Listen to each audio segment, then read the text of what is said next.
Africa Content TV. So we thank God. He has a lot of praises for us, the Central Council of the Indigenes.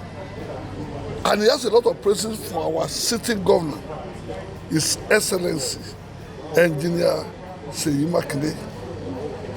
He prayed for him, he prayed for us, his sons, he prayed for the whole of Ibadan. So we thank God.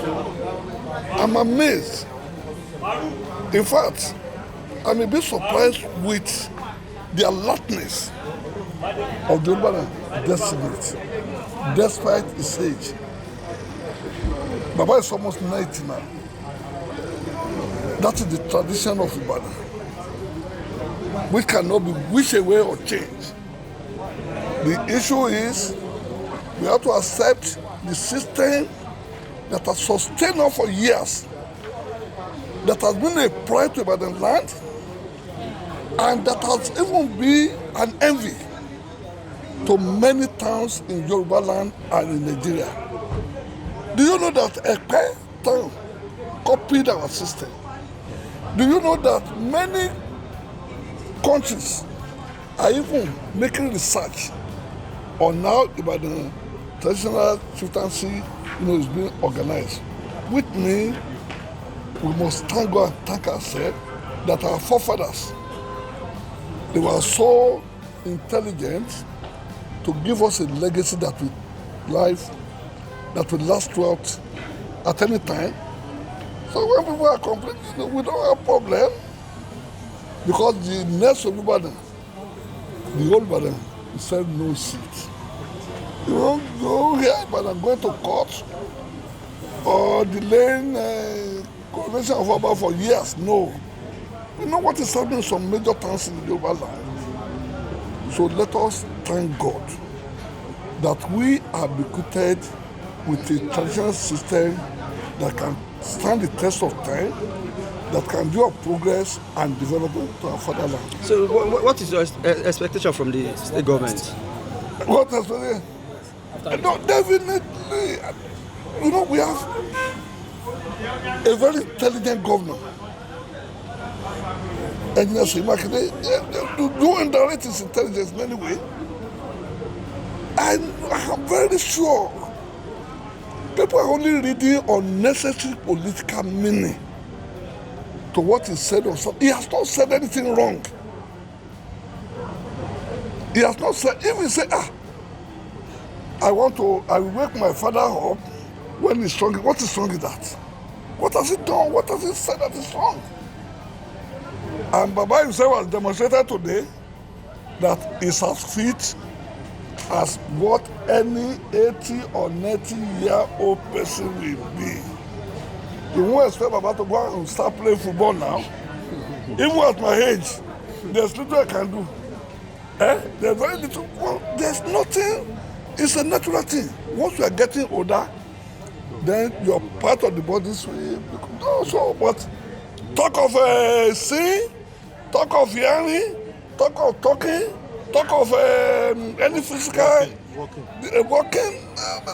So, by God's grace, we have a complete man that will be the next Olubadan of Ibadan. Even Governor Simaki said the 43rd, he has announced it. He said the 43rd Olubadan of Owolabi Olakunle. In Yoruba? Ẹyin president lẹ́kàn ń jẹ́ wàhálà. Yoruba. Ìrètí ọ̀pọ̀ ọmọ bíbí ilẹ̀ Ìbàdàn ni pé ká gbọ́ ọjọ́. Ìgbà kan á gbọ́ nǹkan mi bóyá ò ń lọ. Èrò let's get it clear. There is nowhere, no time, even during the time of Ajewole. I remember that day when we did the burial of Oba Adetunji.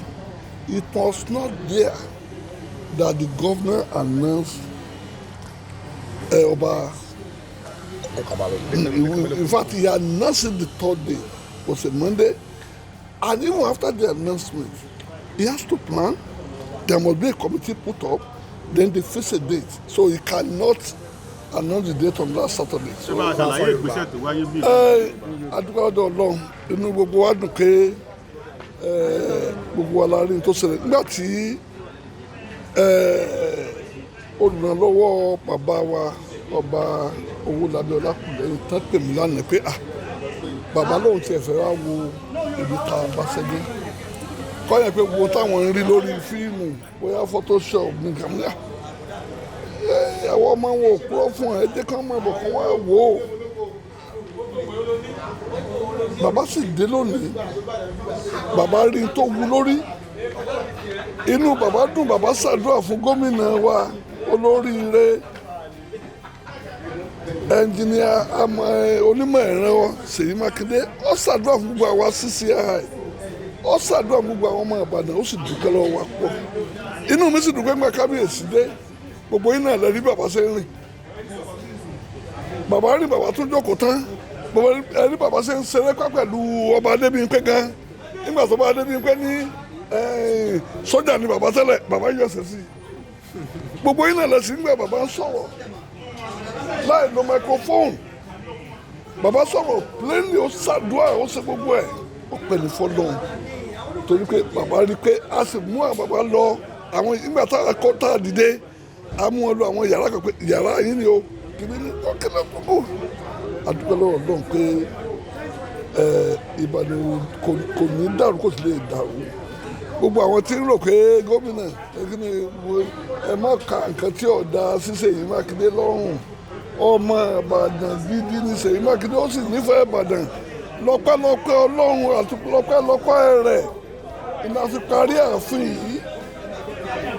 Ṣèyí Mákindé ọ̀dà ọmọ Ìbàdàn láàmú láti kọ́ ààfin yìí tán. Mo dúpẹ́ lọ́wọ́ rẹ̀, sì máa dúpẹ́ lọ láíláí ni. Ó fi owó lẹ̀ fún wa, àwọn náà sì lò bó ṣe ká lò ó ní tẹ́ rí. Ẹgbẹ́ gómìnà mi àá máa tọrọ owó káàkiri bó mo fẹ́ tọrọ 800 million dé. And that is the amount pé iye báyìí la need and he made it available fún wa. So Ìbàdàn ní dàrú kò sì ní fẹ́ dàrú. Ẹ ṣé gan.